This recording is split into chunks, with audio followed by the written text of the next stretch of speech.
ছাত্ৰছাত্ৰীসকল আজি আমি আলোচনা কৰিম ক্লাছ 8ৰ লেসন 1ৰ শস্যৰ উৎপাদন আৰু ব্যৱস্থাপনা নামৰ পাঠটোৰ সকলো পাঠভিত্তিক প্ৰশ্ন উত্তৰ আৰু ভিতৰুৱা প্ৰশ্ন উত্তৰখিনি মই আলোচনা কৰিম। তো ছাত্ৰছাত্ৰীসকল তোমালোকে ভিডিঅ'টো স্কিপ নকৰাকৈ লাষ্টলৈকে চাই থাকিবা। পাঠভিত্তিক ক্ৰিয়াকলাপ লৈ যোৱাৰ আগতে তোমালোকে কি শিকিলা এইখিনি তোমালোকে ভালদৰে পঢ়িবা। ইয়াৰ পৰা তোমালোকৰ ভিতৰুৱা প্ৰশ্ন উত্তৰ ইয়াৰ পৰা তোমালোকৰ আহে। তো এই গোটেইখিনি তোমালোকে এবাৰ ভালদৰে চাই ল'বা। তাৰ পিছত অনুশীলনী অৰ্থাৎ এক্সাৰসাইজত 1 নম্বৰত কি কৈছে, তলত দিয়া তালিকাৰ পৰা শুদ্ধ শব্দবোৰ বাছি উলিওৱা আৰু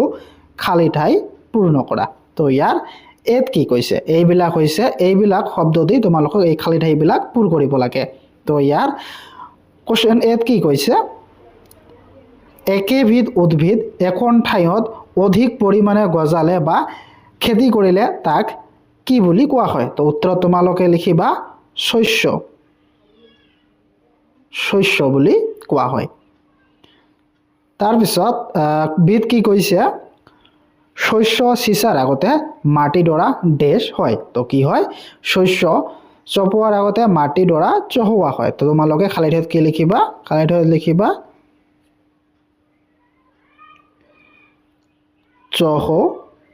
চহোৱা হয়। তাৰ পিছত শীত কি কৈছে, এইটো শীত কি কৈছে, নষ্ট হোৱা বীজবোৰে পানীত ডেশ থাকে। তো কি থাকে, উপঙ্গী থাকে। খালী ঠাইত কি লিখিবা, উপঙ্গী। তাৰ পিছত ডেট কি কৈছে, শস্যৰ বৃদ্ধিৰ বাবে প্ৰচুৰ সূৰ্যৰ পোহৰ আৰু মাটিৰ পৰা ডেশ আৰু ডেশ প্ৰয়োজন। তো ইয়াৰ খালী ঠাইত কি লিখিবা, পোষক দ্ৰব্য আৰু পানীৰ প্ৰয়োজন। তাৰ পিছত 2 নম্বৰত কি কৈছে, এ স্তম্ভৰ লগত বি স্তম্ভ মিলোৱা। তো ইয়াৰ 1 নম্বৰত কি কৈছে, খৰিফ শস্য। খৰিফ শস্য কাৰ লগত মিলিব, খৰিফ শস্য হ'ল ধান আৰু জব। তাৰ পিছত ৰবি শস্য কি ৰবি শস্য মিলিব ডিৰ লগত ঘেঁহু, বুট আৰু মটৰ মাহ। তাৰ পিছত ৰাসায়নিক সাৰ হ'ল ইউৰিয়া আৰু সুপাৰ ফসফেট। তাৰ পিছত জৈৱিক সাৰ হ'ল এইটো পানীত বৰ্জিত দ্ৰব্য, গৰুৰ গোবৰ, গোমূত্ৰ, উদ্ভিদৰ অৱশিষ্ট দ্ৰব্য। এইটো চিৰ লগত মিলিব। তাৰ পিছত 3 নম্বৰ কোৱেশ্চনত কি কৈছে, প্ৰত্যেকৰে দুটাকৈ উদাহৰণ দিব কৈছে। তো তোমালোকক খৰিফ শস্যৰ দুটা উদাহৰণ দিব কৈছে। খৰিফ শস্যৰ দুটা উদাহৰণ হ'ল ধান আৰু জব। তো তোমালোকে লিখিবা কি, ধান আৰু জব, এইটো ধান আৰু জব। তাৰ পিছত বিধ কি কৈছে, ৰবি শস্যৰ দুটা উদাহৰণ দিব দিছে। ৰবি শস্যৰ দুটা উদাহৰণ হ'ল ঘেঁহু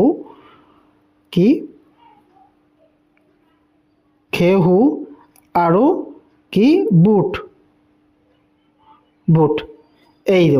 দুটা ঘেঁহু আৰু বুট, এইটো হৈছে ৰবি শস্য। এইটো তোমালোকে লিখিব পাৰা ধান আৰু জব, আৰু ৰবি শস্য হৈছে ঘেঁহু আৰু বুট মাহ বা বুট বুলিও তোমালোকে লিখিব পাৰা। তাৰ পিছত 4 নম্বৰত কি কৈছে, তলত দিয়া সমূহৰ নিজা শব্দৰে একোটাকৈ দফা লিখা। তো প্ৰথমটো কি কৈছে, মাটি চহোৱা তোমালোকক এনেদৰে লিখিবা উত্তৰত, মাটি চহোৱা কামেই হৈছে শস্য উৎপাদনৰ প্ৰথম কাম। কি শস্য উৎপাদন কৰিবলৈ প্ৰথমতে কি কৰিব লাগিব, মাটিটো চহাব লাগিব বা হাল বাব লাগিব। মাটি চহোৱাৰ ফলত মাটিডৰা ঢিলা হয় আৰু উদ্ভিদৰ শিপা সহজেই মাটিৰ তললৈ যাব পাৰে। মাটি কিয় চহোৱা হয়, মাটি চহোৱাৰ ফলত যি শস্যবিলাক মাটিবোৰ ঢিলা হয় আৰু শস্যৰ শিপাবিলাক মাটিৰ তললৈ যাব পাৰে। তদুপৰি ঢিলা মাটিয়ে কেঁচু আৰু বিভিন্ন উপকাৰী অণুজীৱ বৃদ্ধিত সহায় কৰে, যাৰ ফলত মাটিডৰাত হিউমাছৰ পৰিমাণ বাঢ়ে। ইয়াৰ উপৰি মাটি চাহ কৰাৰ ফলত মাটিখিনি তল ওপৰ হৈ পুষ্টিকৰ দ্ৰব্যবোৰ যেনে সাৰ, হিউমাছ আদি মাটিডৰাৰ সকলো অংশতে মিহলি হৈ যায় আৰু তেতিয়া উদ্ভিদে অতি সহজেই পোষক দ্ৰব্য গ্ৰহণ কৰিব পাৰে। তাৰ পিছত বীজ বীজ সিঁচাটো হ'ল শস্য উৎপাদনৰ আটাইতকৈ প্ৰয়োজনীয় কাম শস্য উৎপাদন কৰিবলৈ আটাইতকৈ প্ৰয়োজনীয় কামটো হৈছে বীজ সিঁচা বা বীজ ছটিয়াই দিয়া তেতিয়া বীজ ছটিয়াই দিলেহে আমি যিকোনো শস্য হ'ব বীজ সিঁচাৰ আগতে অধিক উৎপাদন পাবলৈ উন্নত জাতৰ বীজ বাছি ল'ব লাগে উন্নত জাতৰ বীজ সাধাৰণতে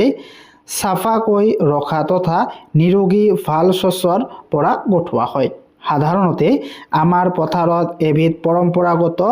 চুবি আকৃতিৰ খুজলি অথবা হাতেৰে বীজ সিঁচা হয় কি বনবাদ নিৰোৱা খেতিত গজা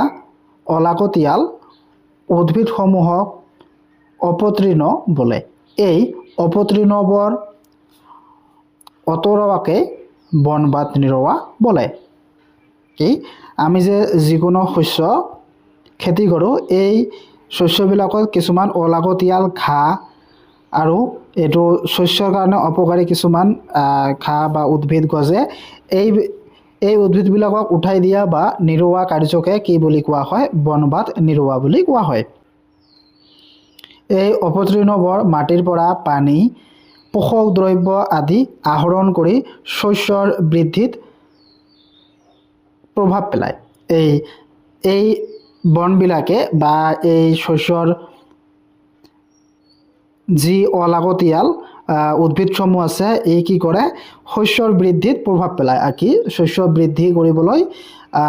নিদিয়ে বা প্ৰভাৱ পেলায় খেতিয়কসকলে মাটি চহতে অথবা সময়ে সময়ে উঘালি বা গুৰিতে কাটি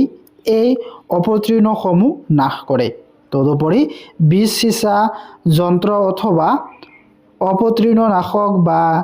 বননাশক ৰাসায়নিক দ্ৰব্য ব্যৱহাৰ কৰিও অপতৃণ ধ্বংস কৰা হয় তাৰপিছত কি কৈছে মৰণা মৰাটো কি শস্য চহোৱাৰ পিছত শস্যৰ বীজবোৰ সি আৰু গা গছৰ পৰা পৃথক কৰা প্ৰক্ৰিয়াক মৰণা মৰা বোলে মৰণা মৰাটো কি তোমালোকে যে বা তোমালোকৰ দেউতাকে যে ধানটো কাটি ঘৰত আনে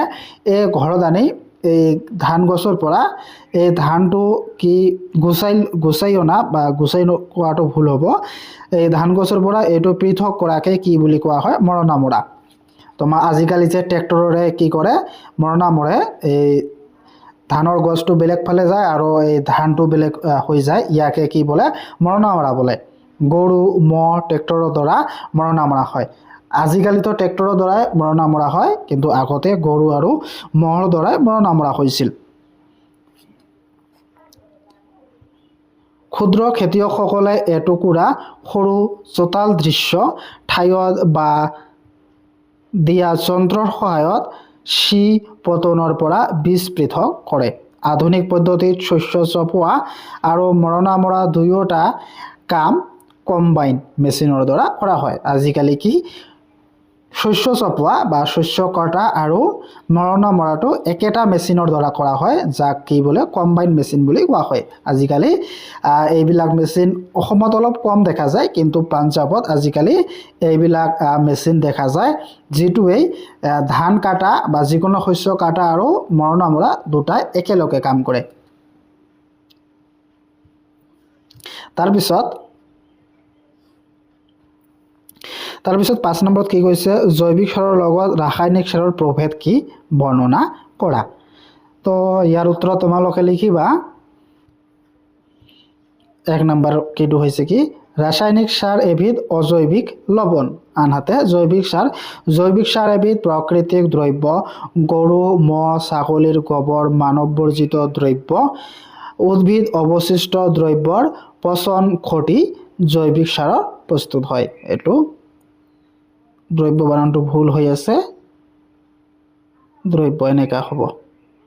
তাৰপিছত 2 নম্বৰটো কি ৰাসায়নিক সাৰ কাৰখানাত প্ৰস্তুত কৰা হয় আনহাতে জৈৱিক সাৰ পথাৰতে প্ৰস্তুত কৰিব পাৰি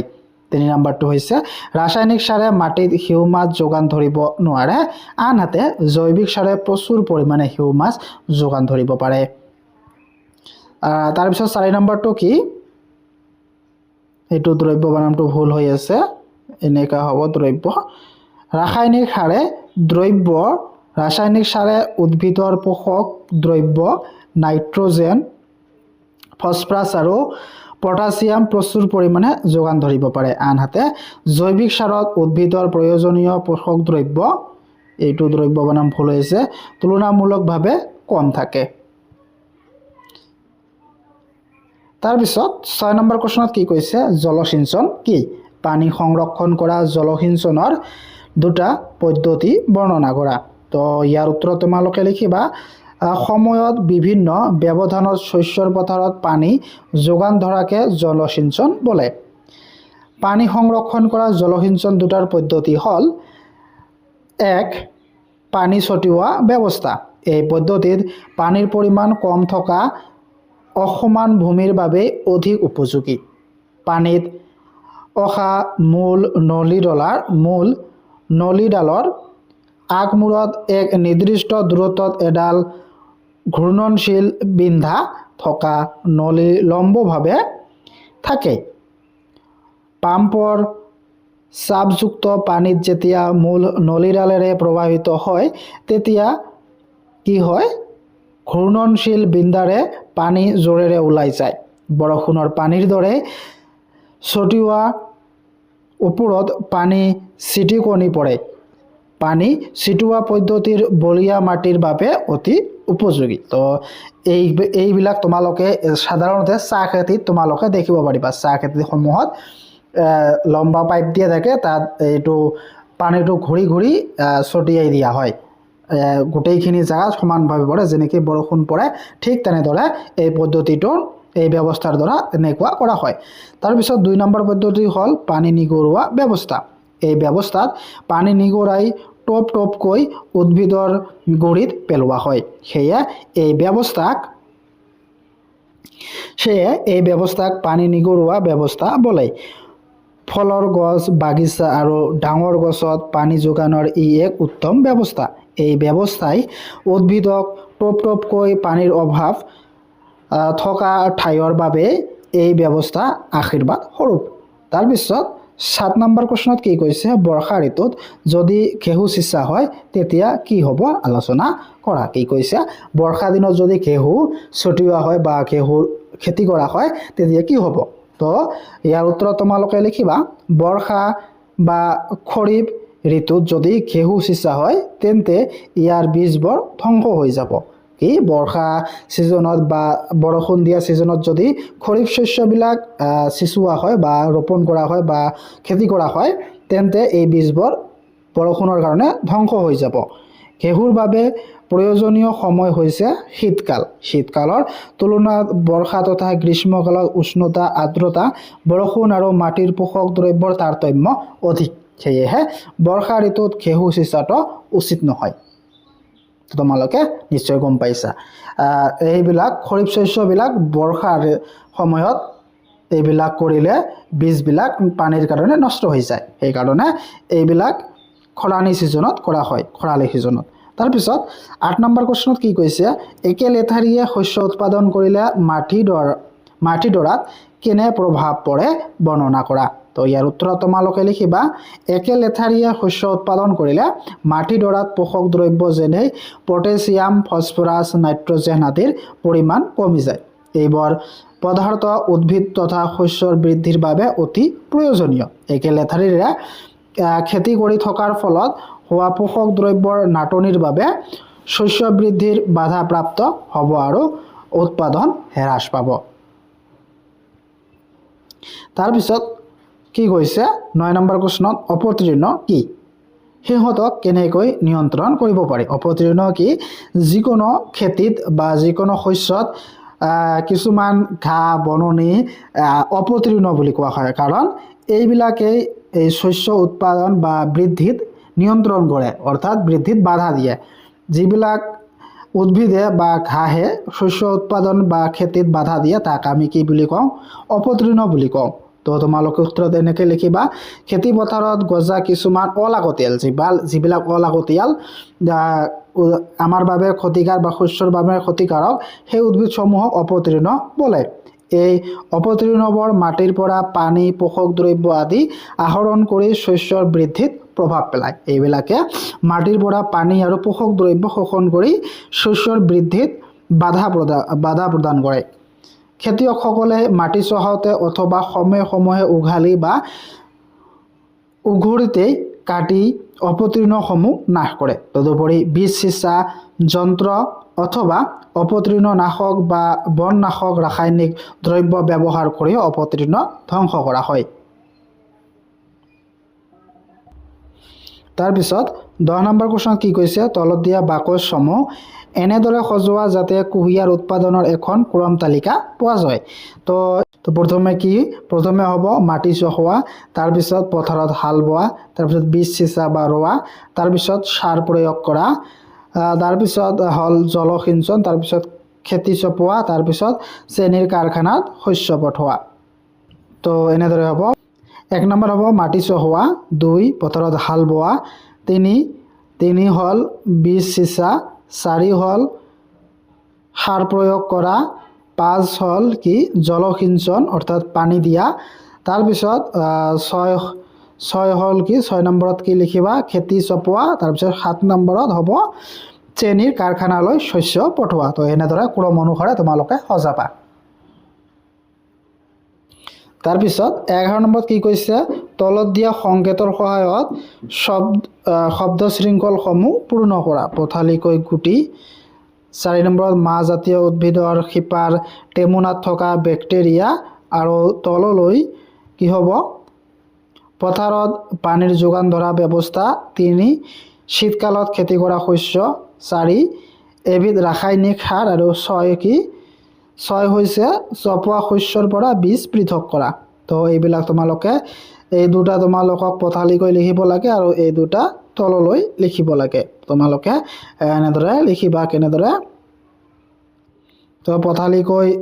গুটি হ'ব বীজ তাৰপিছত এটো হ'ব কি ৰাইজোবিয়া তাৰপিছত তললৈ হ'ব প্ৰথমটো হ'ব জলসিঞ্চন তাৰপিছত হ'ব ৰবি শস্য তাৰপিছত হ'ব কি হ'ব মৰণা